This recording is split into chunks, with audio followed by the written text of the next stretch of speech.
Well, I don't really watch Hallmark Channel's movies that much, but there was one of their Christmas flicks that really caught my attention, and it's one that I've absolutely loved. Let's talk about Christmas at Cartwright's. Ho, ho, ho, ho! This is Big D's Entertainment Rankings and Reviews. Ho, ho, ho! So, greetings, my fellow YouTubers, and welcome to Big D's Entertainment Rankings and Reviews. My name is Doyle, better known to you as the Big D, and this time around I'm going to review the 2014 American/Canadian romance television flick for Hallmark Channel called Christmas at Cartwright's, aka Secret Santa in the UK. Directed by Graham Campbell, starring Alicia Witt along with Gabriel, Hogan, and Wallace, Shawn. Anyway, written by Margaret Oberman, the film tells the story of a single mom who gets a holiday job as a department store Santa to pay her rent. That's kind of what caught my attention of this. And an angel enters her life and brings about some positive changes, including a spark of a new romance. Anyway, our film focuses on single mom Nikki Talbot, that's Alicia Witt, who is unemployed and struggling to afford a nice Christmas with her 8-year-old daughter Becky. Now, hearing that a department store known as Cartwright's is hiring temporary holiday help, Nikki rushes into apply but is rejected by the senior VP, Fiona Aldrich, who considers Nikki a threat to the relationship she hopes to have with Bill, a charming and handsome store manager. In a whimsical turn of events, Harry Osborne, that's Wallace Shawn, who I'm sure you know who that is. It's the guy we've more recently been seeing on TV's Young Sheldon as Dr. Sturgis. Anyway, claiming to be a consultant from corporate headquarters, and encourages Nikki to dress up and begin working as Cartwright's new Santa Claus. So it provides some much needed income, but it proves hard to keep the secret that Santa is a woman. Wow. Anyway, well, the fun really begins. Nikki and Becky run to Bill a few times. One time while they're looking for a Christmas tree, and he helps them out. Well, Nikki's trying to keep a good low profile on being Santa and what have you. And, well, Bill reveals that he's single too. Anyway, Nikki's doing so well, she's able to pay her rent on time and buys Becky a spelling game to help with her spelling. Anyway, they're just having so much runs and what have you. And apparently, Nikki's doing so well with the kids and what have you that comes in. Yep. Apparently, well, she takes on, Nikki just calls herself Santa Nikki just for fun. That's kind of cute. That does have a nice ring to it, you know. Well, anyway, well, later on in the movie, Becky's teacher decides to take her to the store to look at the Christmas decorations. Boy, she's helped many kids, feel better and what have you, even with a girl who's kind of bothersome to Becky. And unfortunately, once Becky is aware of her mother being a Santa, wow.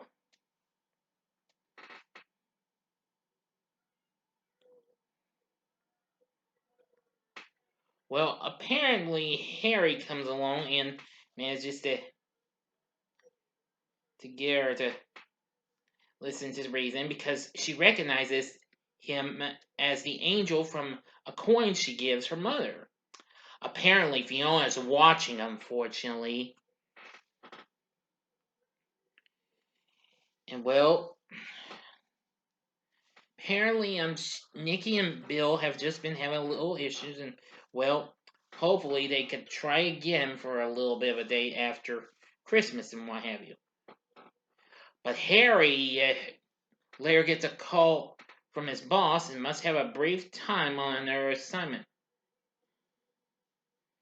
And Fiona's watching from a distance, and to make matters worse, Nikki's later caught in the act by one of the co-workers.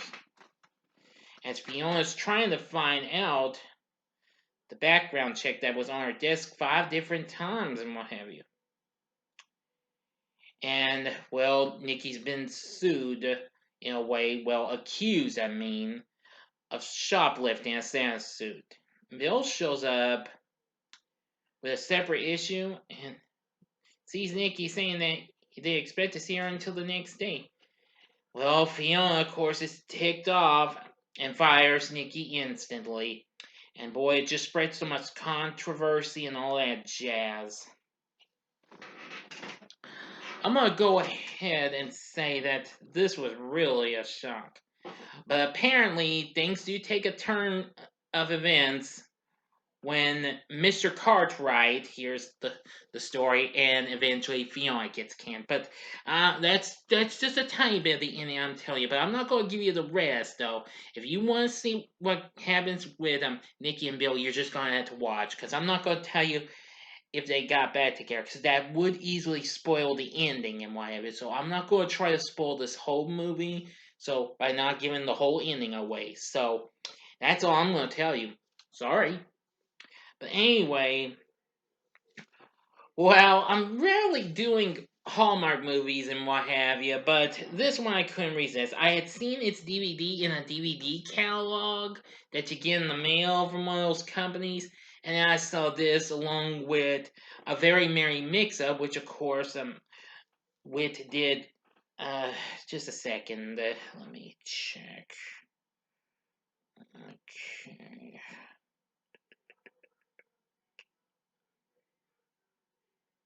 Okay, which she did a year before that, as a matter of fact. And I actually like that movie too. I might review that sometime down the road. But anyway, but Christmas at Cartwright'S on the other hand, I loved it. This is easily an essential movie, yeah.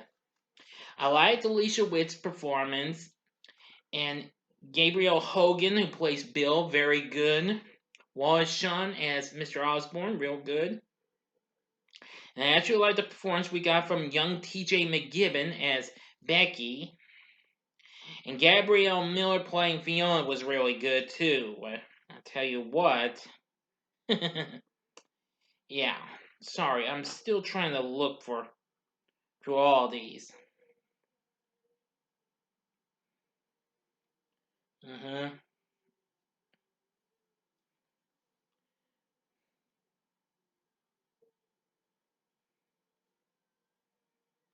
Well, but the rest of the cast was really good too. So even so, I think this movie's just so good. I mean, if you're a Hallmark Channel person, or if you really want to see how a woman gets into become a Santa for a department store, I'd say give Christmas at Cartwright's a try. I think you might like it, but if you don't, then you don't have to take my word for it. It's your choice. Okay? So, but still, give it a try. So, anyway, and I also thought, excuse me, the story was really good, and I think that's another good positive. So this has a more good set of positives than anything else. So Christmas at Cartwright's is well worth looking into. So what are your thoughts on this movie? Please tell me in the comment section below. If you liked the video, click the like button below, subscribe to my channel as well, and be a part of the Big D Nation. And join me next time when I bring to you the first of a couple of movies I'll be seeing on Disney Plus. I've actually decided to, start off with the Mulan remake. You'll be happy to know, and it'll be spoiler free. So anyway, and also tomorrow morning be on the lookout for my review. Well, not review, my Saturday morning TV log for Disney's Adventures of the Gummy Bears. Anyway, thanks for watching, and if you like this, you might want to check out some of these other fun-filled holiday flicks. If you'd like some more Christmas with a little love in the air, go to the upper left-hand corner for my review of the Santa Claus 2, where Tim Allen returns as Santa and now has to get married in the hopes of keeping his job. The upper right-hand corner is my review for well, gee, sorry, I lost track of myself. Okay, if you want some more holiday cheer, see my review of the Polar Express that I just did the other day. Or go to the bottom left hand corner for my review of Yogi's First Christmas. And the bottom right hand corner is the button you can click to subscribe. If you like rankings and reviews on movies, TV, music, video games, etc., then I'm your guy. Thanks for watching. Until next time, I'm the Big D saying, see ya.